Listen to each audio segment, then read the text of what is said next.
I'm getting started with Christmas in July. This is a card kit that I had purchased, I believe, last year. And this is a Kim's Card Kits Season of Joy card kit. And her kits kind of sell out over time, and she doesn't really duplicate them. So once they're gone, they're gone. But she generally always has holiday card kits in her store. And this is an online store.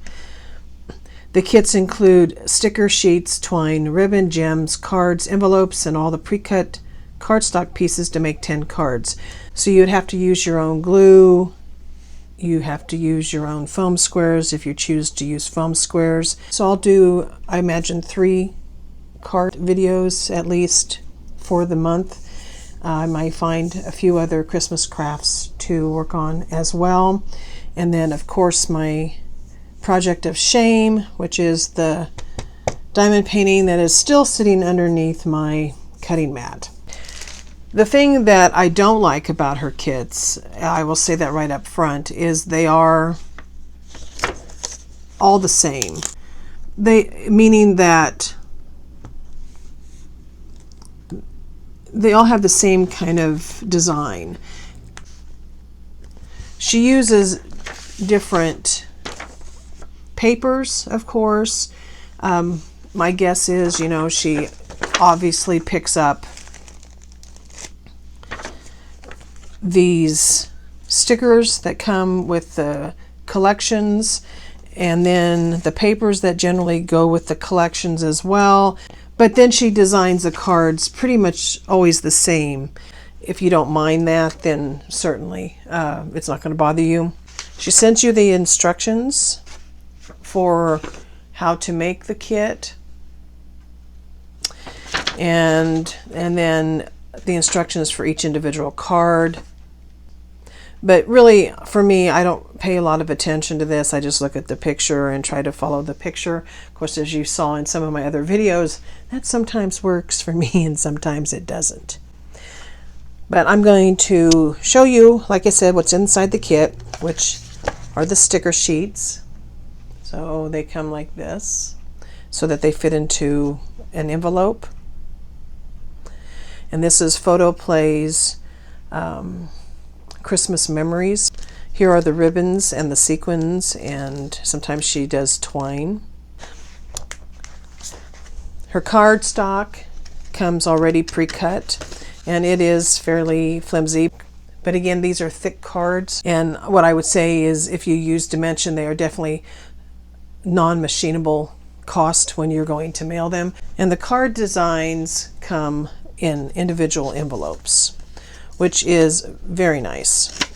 So I'm going to show you one here. I'm not going to open all of them right at the moment on film, but make sure I got everything out of there, and I did not. So all of the pieces come in the envelope, and they are pre-cut.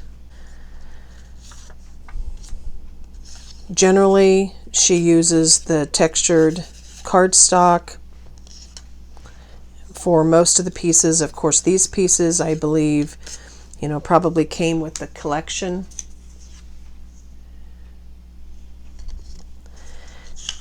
And then she sends a little piece of paper that again has the picture on there, just so that you know which envelope is containing which design.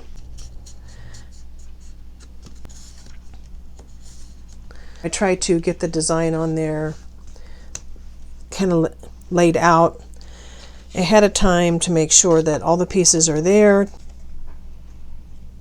And this is the standard design that she uses for pretty much all of her cards. I mean, she moves the pieces around a little bit, but it's pretty standard for her and her kits. So I'm not going to go through making every one of these. I will make one of them, and then I will put them all together, and then you can see the finished cards. And I just start from the bottom. And I think last time I decided to use the glue, or I was complaining about how I didn't like glue, and now I'm beginning to like it much better. I know that craft channels are plentiful on YouTube and not doing really anything else that's new or different, is definitely not going to make the channel stand out. So I guess what I'm thinking about is probably not doing any more of the Glimmer giveaways until I get more subscribers. I'll just start hanging on to the plates after this month. Right now, I think what's going to happen is the same person or the same two people are probably going to be the only ones getting it, which is great for them.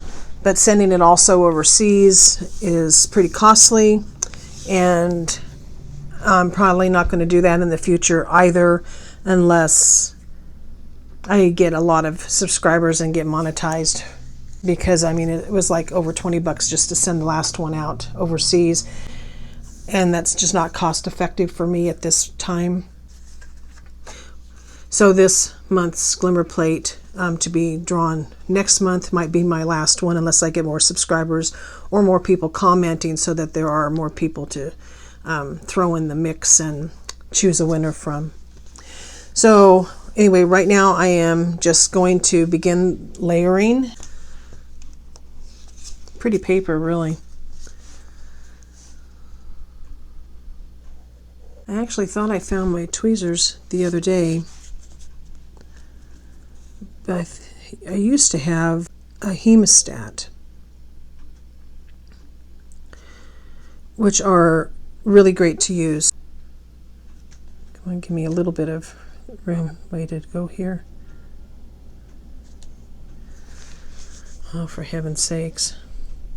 See, I think that's why I decided to switch to the glue, just because I'm just notorious for getting it on wrong.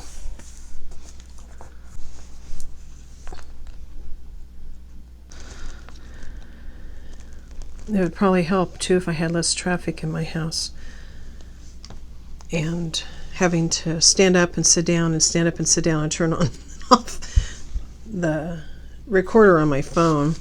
And then I inevitably step on my mic. My dogs bark, people coming in and out.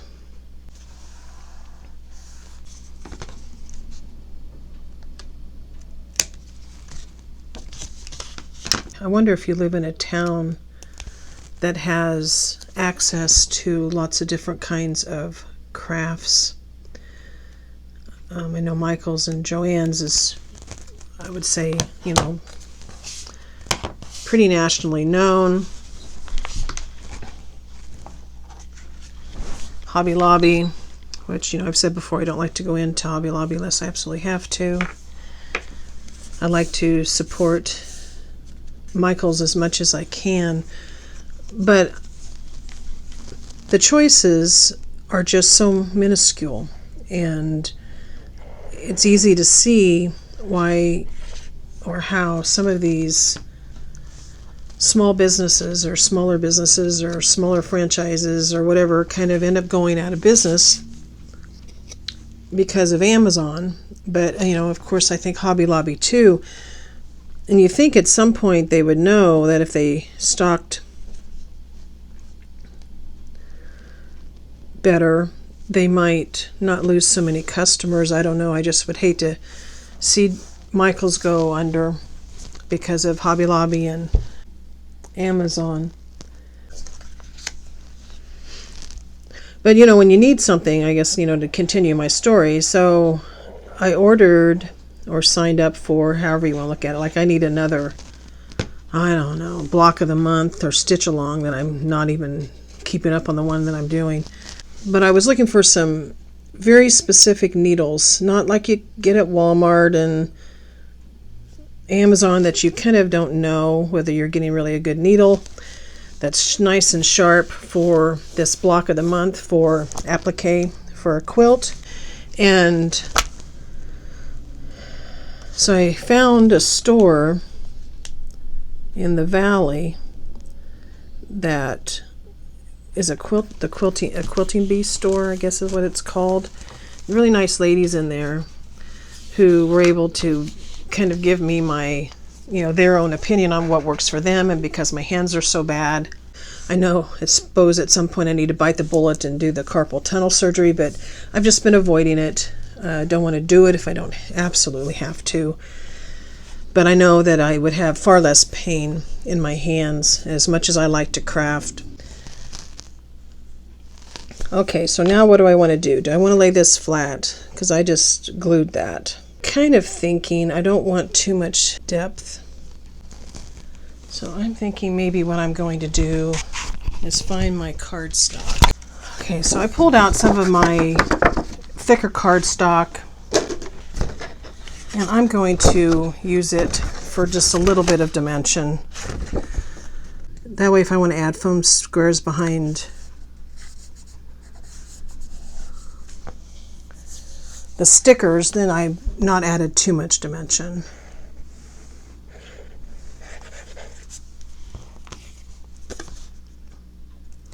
So I'm doing 2 layers of, I think it's 100-pound cardstock to give it just a little bit of a dimension. And then I'm going to glue this down. And this looks like it's definitely not centered. Up a little towards the top.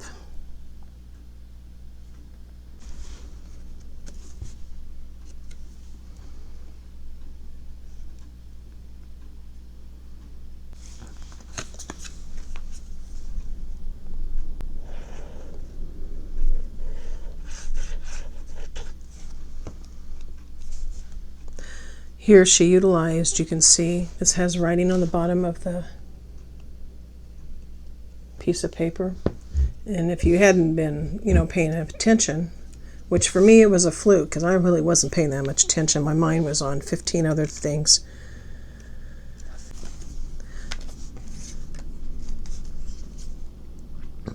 I probably won't purchase too many more Ken's card kits. I think I have a couple others that I did buy for just general, which I'm going to utilize that sticker to cover that up.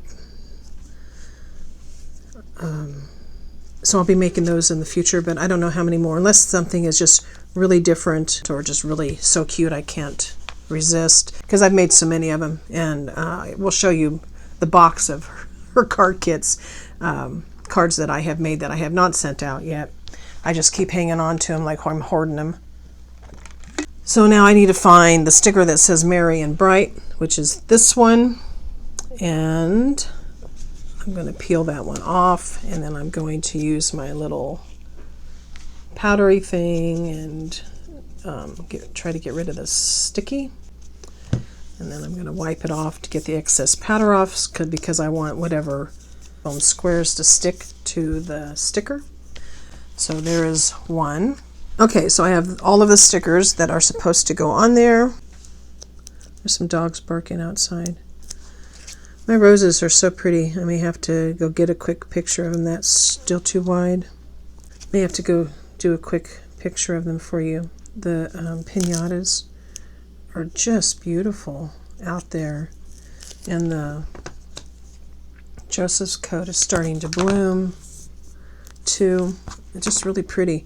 And I put up that video because, man, I really mean it. I think, nobody's going to want to climb that fence once those bushes start taking off, which I've mentioned before was a very big motivation. But I've wanted the Joseph coat roses for quite a while, just because they're beautiful. And those piñata roses are just gorgeous. But I know how hard it is sometimes just to, trim the bushes back. I mean, like I said, the Joseph coat they're just gnarly. Oh my God. Gnarly bushes.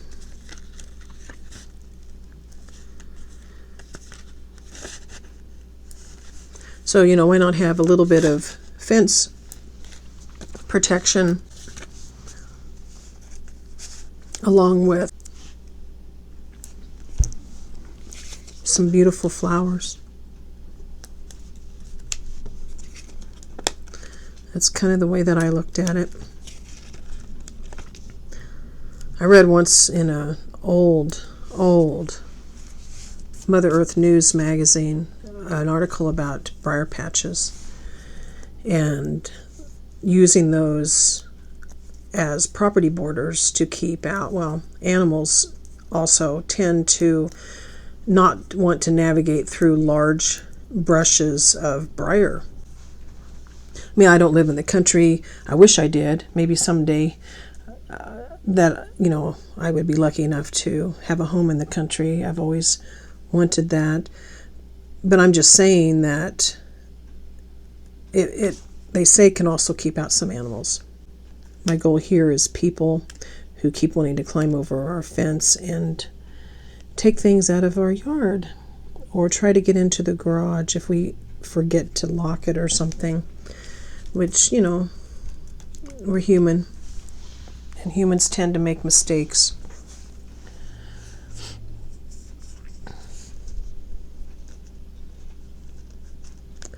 This might have been flat and should have been maybe underneath.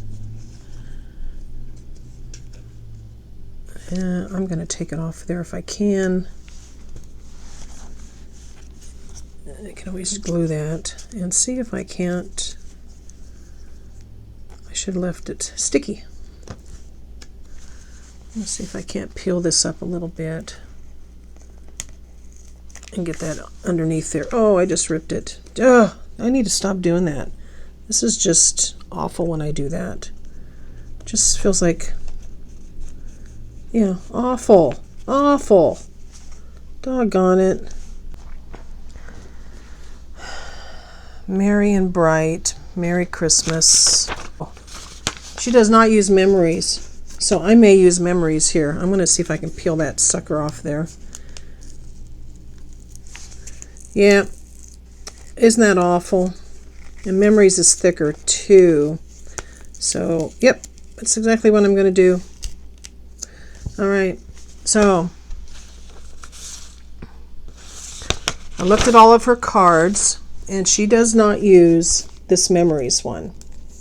So, there you go. I lucked out. I lucked out. Now, I don't know. Someone else might have, if I wouldn't have had the choice, what would I have done? I don't know. Put a bow on there and a couple of sequins scattered maybe and gave it to a family member who would have loved me and loved my card regardless of what it looked like. I don't know. How many of you have done that?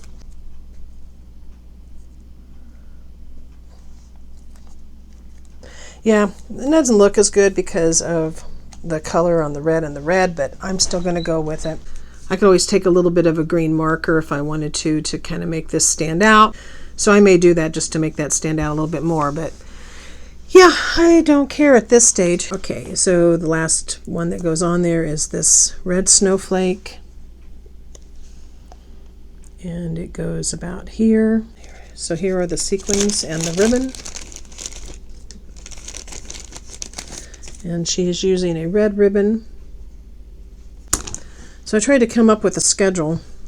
I wrote it on the refrigerator. I don't know. Might ignore it. I don't know. Who knows? I'm hoping that I don't ignore it. Sitting on the refrigerator, staring me in the face every time I open the refrigerator door that says, Thursday is paper craft day. So there you go. Tomorrow is diamond painting day.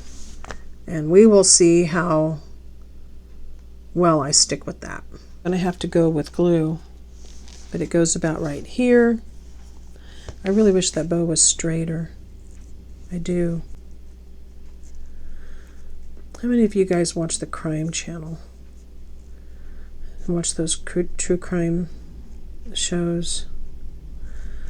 I was watching one the other day. Dr. Catherine Strickland, I think, or Ramsland. Catherine Ramsland. She did a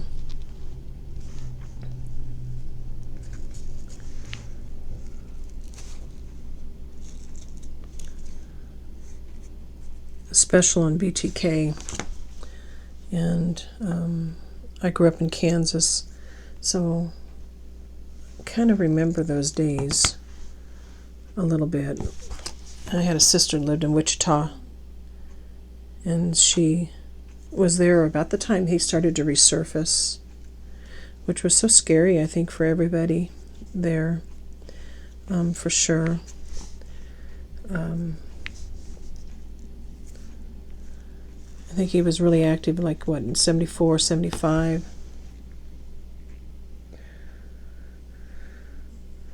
So I'd have been about 13, 14 years old. Probably wasn't really on my mind at that age. I was junior high.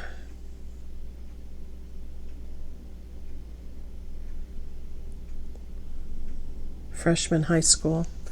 And so I was probably more concerned with boys and football games and having fun dragging me with my friends. But anyway, we did a podcast on the Cecil Hotel, and I had to do some readings on Richard Ramirez and Jack Umenberger, I think was his name, and then Elisa Lam. I had to do a psychic reading on those three, connect with them.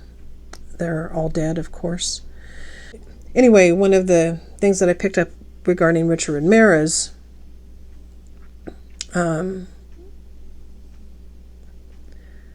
seemed like a correlation with something that BTK had said regarding him, and that was the factor X.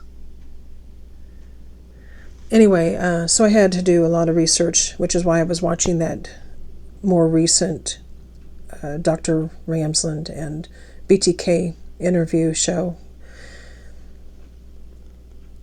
I wanted to see what he had to say about this factor X himself, what he himself had to say about it, and really there wasn't much that they played. He may have said much more, but they didn't play it or telecast that part, which I would really have liked to have heard. So I may have to do a little bit more research, because on our Facebook page I was going to, I think, talk about that element, because I think there was a correlation, a supernatural correlation. Anyway, so I don't know what got me started on that. Anyway, I don't know. I think I was just thinking about it, because I have yet to do that. We're going to talk about the Sally House in Atchison, Kansas, with our next podcast that we're recording this Saturday, which I've already done readings on, the people and the situation, at least back then. I think that's stuck. So my mind, I think, is a little on the podcast. Anyway, that's not too bad, I don't think. Okay, I think that's stuck pretty good. So now I'm going to put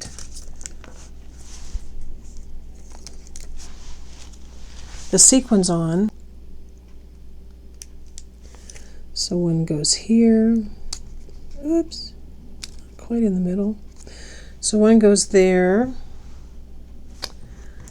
One goes in the middle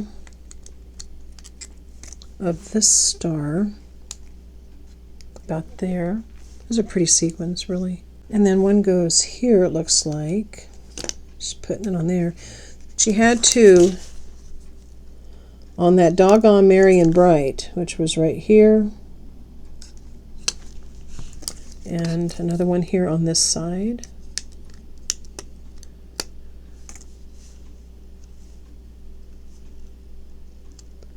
Say about there.